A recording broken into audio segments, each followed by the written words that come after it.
निर्जला एकादशी का व्रत कैसे करें? दोस्तों, आइए जानते हैं इस व्रत को कैसे रखना चाहिए और क्या इसके नियम होते हैं। भगवान विष्णु को समर्पित निर्जला एकादशी व्रत हर साल ज्येष्ठ शुक्ल एकादशी तिथि को रखा जाता है। यह व्रत सभी एकादशियों में सर्वश्रेष्ठ माना गया है और सबसे कठोर भी माना जाता है। इस व्रत में कोई गलती ना हो, इसीलिए इसके नियम और विधि को जान लेना बेहद जरूरी है। तो जानते हैं निर्जला एकादशी व्रत कैसे रखें। पंचांग के अनुसार निर्जला एकादशी का व्रत हर साल ज्येष्ठ माह के शुक्ल पक्ष की एकादशी तिथि पर रखा जाता है। इस साल यह व्रत 31 मई बुधवार को है।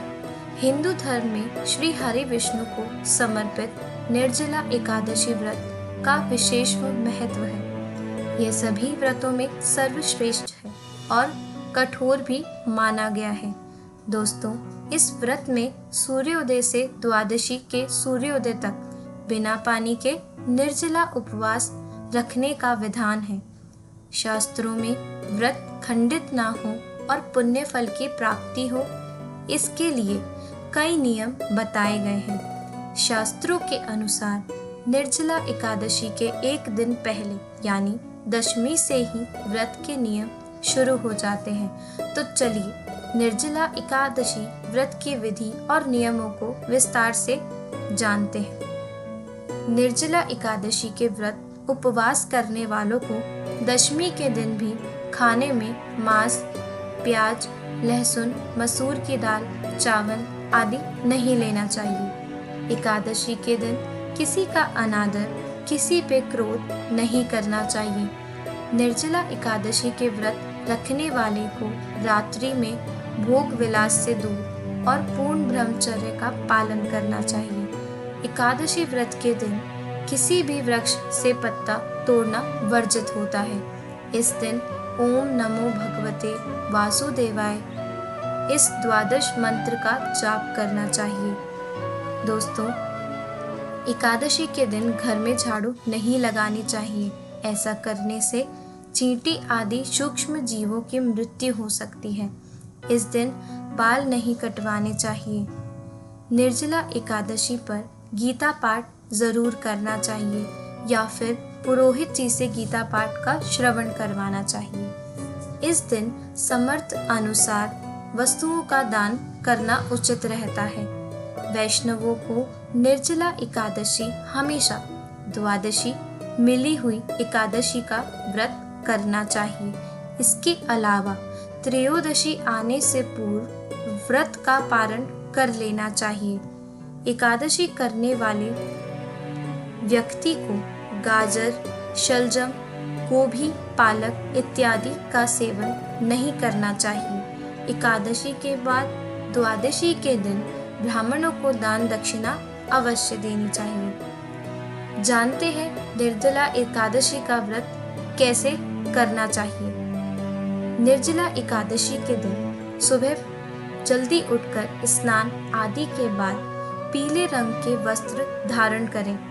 लकड़ी की चौकी पर पीला कपड़ा बिछाकर विष्णु भगवान की प्रतिमा या तस्वीर स्थापित कर उन्हें पंचामृत से स्नान कराएं। फिर पीले फल, पीले फूल, पीले चावल और पीले मिष्ठान को लेकर विष्णु जी की पूजा करें। इसके बाद एकादशी की व्रत कथा पढ़ें।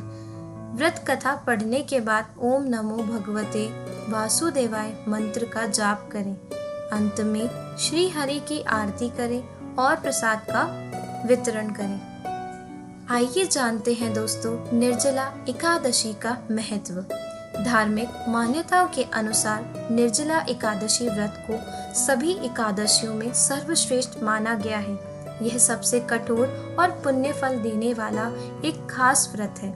ऐसी मान्यता है कि अगर आप 24 एकादशी व्रत नहीं रख सकते हैं तो सिर्फ एक निर्जला एकादशी का व्रत रखने मात्र से ही आपके 24 एकादशी के समान आपको फल प्राप्त होता है। इस व्रत के प्रभाव से आपके सारे पाप धुल जाते हैं। जीवन में सुख, शांति और समृद्धि का आगमन होता है। इतना ही नहीं, घर परिवार में भी अनुकूलता बनी रहती है। तो आइए जानते हैं इसकी कथा। तो दोस्तों, एक बार की बात है, निर्जला एकादशी को पांडव एकादशी और भीमसेनी एकादशी या भीमसेन एकादशी के नाम से भी जाना जाता है। पांडवों में जो दूसरा भाई है जिसका नाम भीमसेन है, उसे खाने पीने का सबसे ज़्यादा शौक था और अपनी भूख को काबू करने में वह सक्षम नहीं रह पाता था। इसी कारण वे एकादशी का व्रत करने में समर्थ नहीं था। भीम के अलावा बाकी भाई और द्रौपदी साल की सभी एकादशी व्रतों को पूरी श्रद्धा भक्ति से किया करते थे। भीमसेन अपनी इस लाचारी और कमजोरी को लेकर काफी परेशान रहने लगा। भीमसेन को लगता था कि वह एकादशी व्रत ना करके भगवान विष्णु का अनादर कर रहा है। इस दुविधा से उभरने के लिए भीमसेन महर्षि व्यास के पास गए। तब महर्षि व्यास ने भीमसेन को कहा कि साल में एक बार निर्जला एकादशी व्रत को करना चाहिए। उन्होंने उसको करने की उन्हें सलाह दी और कहा कि निर्जला एकादशी साल की 24 एकादशियों के तुल्य है। इसी पौराणिक कथा के बाद निर्जला एकादशी भीमसेन एकादशी के नाम से प्रसिद्ध हो गई। तो ये थी दोस्तों निर्जला एकादशी से जुड़ी कुछ महत्वपूर्ण बातें। धन्यवाद।